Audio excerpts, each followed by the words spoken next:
दोस्तों, आज से लगभग 3 महीने पहले आरजी कार मेडिकल कॉलेज में 3 शराबी शराब पीकर घुसते हैं, जिससे एक लेडी डॉक्टर को उन शराबियों की हरकतें देखकर अच्छा नहीं लगता है और उसे लगता है कि कोई संदिग्ध है निशाने पर। तो इसकी शिकायत वह 3 महीना पहले ही करती है, लेकिन इसकी कंप्लेन को अनसुनी कर दी जाती है और इस पर कोई कार्रवाई नहीं होता है। तो ऐसे में आप सोच सकते हैं कि उस ट्रेनी लेडी डॉक्टर के साथ रात के 3 बजे से लेकर सुबह के 6 बजे के बीच क्या से क्या हुआ होगा और संजय ने उस हॉस्पिटल में कैसे एंट्री लिया होगा। कुछ तो मास्टर प्लान लगता है जो संजय उस जूनियर लेडी डॉक्टर के साथ दरिंदगी करके इस प्रकार की वारदात को अंजाम देता है। और वह शराब पीकर हॉस्पिटल में एंट्री तो लेता ही है, लेकिन वह 4 नंबर फ्लोर में उस हॉल में कैसे पहुंच जाता है जहां पर ट्रेनी लेडी डॉक्टर सो रही होती है, आराम कर रही होती है। इस दरिंदगी में संजय अकेले होता है या उसके साथ और लोग शामिल हैं? ऐसे अभी तक 5 खुलासे हुए हैं जो इस वीडियो में मैं आप सभी को बताने वाला हूं।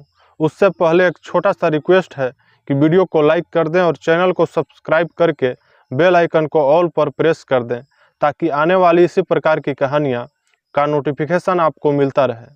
नमस्कार दोस्तों, स्वागत है आज के इस कहानी के नए एपिसोड में। दोस्तों, आज की जो सच्ची घटना है यह कोलकाता के RG Kar medical college hospital का है। वहीं पर ड्यूटी कर रही एक जूनियर लेडी डॉक्टर होती है जो 8 अगस्त 2024 की रात को 11 बजे के करीब अपने मम्मी पापा से बात करती है।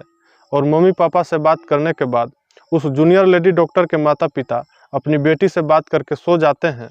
फिर ट्रेनी लेडी डॉक्टर अपने डॉक्टर साथियों के साथ डिनर करती है और लंच करने के बाद हॉल में सोने के लिए चली जाती है, जहां पर सभी डॉक्टरों को विश्राम करने के लिए एक कमरा होता है। उसी कमरे में वह जाकर सो जाती है और लंच करने के बाद सभी डॉक्टर अपने अपने ड्यूटी पर चले जाते हैं और वह ट्रेनी जूनियर लेडी डॉक्टर उसी कमरे में जाकर सो जाती है। उस समय जूनियर डॉक्टर का कोई काम भी नहीं होता है।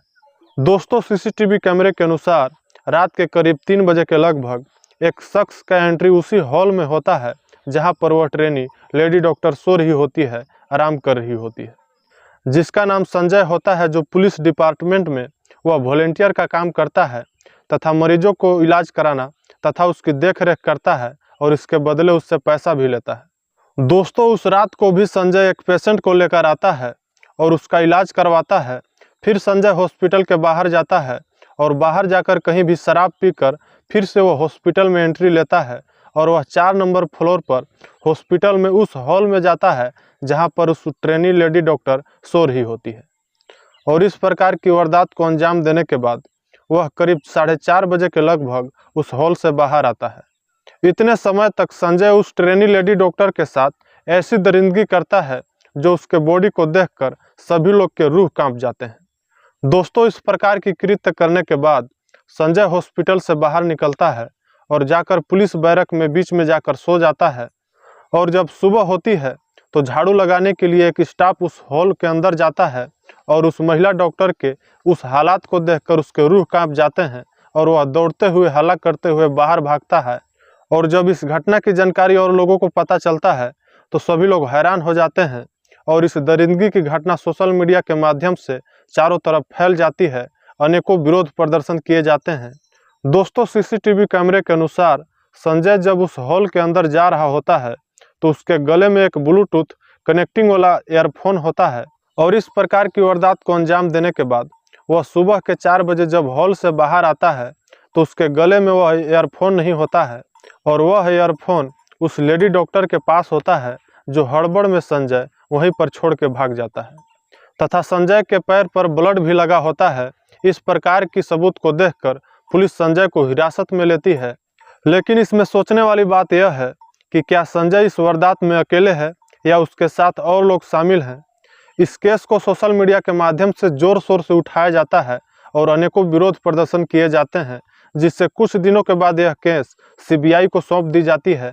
पुलिस संजय से पूछताछ कर रही है क्योंकि ट्रेनी लेडी डॉक्टर के प्राइवेट पार्ट में 151 ग्राम सीमेंट मिला है, क्योंकि यह साधारण व्यक्ति का यह नहीं हो सकता है।